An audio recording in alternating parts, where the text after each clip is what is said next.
हम अपनी रोजमर्रा की जिंदगी में व्यस्त रहते हैं और चैन की जिंदगी जी रहे होते हैं, लेकिन उसी दौरान देश के सुरक्षा बल हमें हमारी सुरक्षा के लिए दिन रात पहाड़ों, नदियों, जंगलों जैसे दुर्गम इलाकों में ड्यूटी दे रहे होते हैं।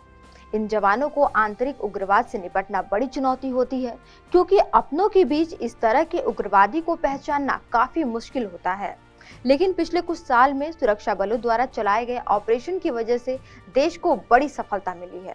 यही वजह है कि लंबे समय से नक्सल आतंक का दंश झेल रहा बिहार लगभग पूरी तरह से नक्सल आतंक से मुक्त हो चुका है, जबकि झारखंड में नक्सल बहुल क्षेत्र बूढ़ा पहाड़ नक्सलियों से मुक्त हो गया है। इस बात की जानकारी सीआरपीएफ के डीजी कुलदीप सिंह ने दी है। दरअसल देश के विकास के लिए जरूरी है कि डर, भय, आंतरिक कलह जैसी घटनाएं समाप्त हों। इसके लिए केंद्र सरकार केंद्रीय बलों के साथ मिलकर समय समय पर ऑपरेशन चलाती रही है, जिसके तहत कई वामपंथी उग्रवादी विचारधारा वालों ने मुख्य धारा में आने के साथ ही आत्मसमर्पण किया है और समाज में बेहतर जिंदगी जी रहे हैं। इस बारे में जानकारी देते हुए सीआरपीएफ के डीजी कुलदीप सिंह ने बताया कि वर्ष 2019 में वामपंथी उग्रवाद के विरुद्ध एक विशेष रणनीति अपनाई जा रही है। केंद्रीय तथा राज्यों की सुरक्षा बलों तथा संबंधित एजेंसियों के साथ मिलकर चलाए गए अभियानों से वामपंथी उग्रवाद के विरुद्ध लड़ाई में अप्रत्याशित सफलता मिली है।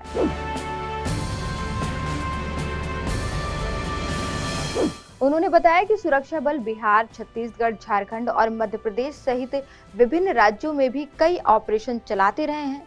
कुल 578 माओवादियों को पकड़ा गया और उन्होंने आत्मसमर्पण कर दिया, जिसमें बिहार से 36, छत्तीसगढ़ से 414, झारखंड से 110 और महाराष्ट्र से 18 शामिल हैं।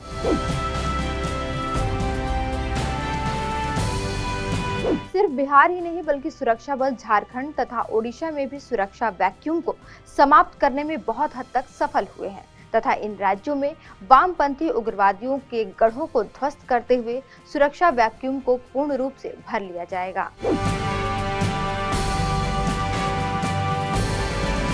गृह मंत्रालय के अनुसार इस अभियान का अंतिम चरण में पहुंचना इस बात से साबित होता है कि 2018 के मुकाबले 2022 में वामपंथी उग्रवाद संबंधी हिंसा की घटनाओं में 39% की कमी आई है। सुरक्षा बलों के बलिदानों की संख्या में 26% की कमी आई है। नागरिकों को नुकसान की संख्या में 44% की कमी आई है, जबकि हिंसा की रिपोर्ट करने वाले जिलों की संख्या में 24% की कमी आई है और इन जिलों की संख्या 2022 में सिमटकर सिर्फ 39 रह गई है।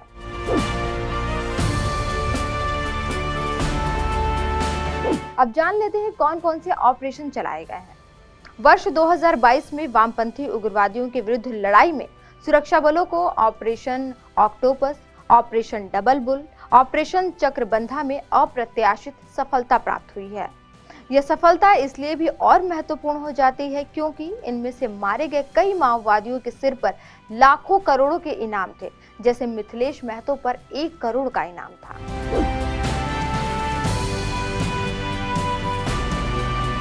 मंत्रालय के अनुसार वर्ष 2014 से पहले की तुलना करें तो वामपंथी उग्रवाद की हिंसा की घटनाओं में 77% की कमी आई है। 2009 में हिंसा की घटनाएं 2258 के उच्चतम स्तर से घटकर वर्ष 2021 में 509 रह गई हैं।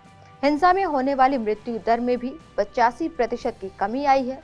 वर्ष 2010 में ये 1005 के उच्चतम स्तर पर थी, जिसमें वर्ष 2021 में मृतकों की संख्या घटकर 147 रह गई और इनके प्रभाव क्षेत्र में खासी कमी आई है।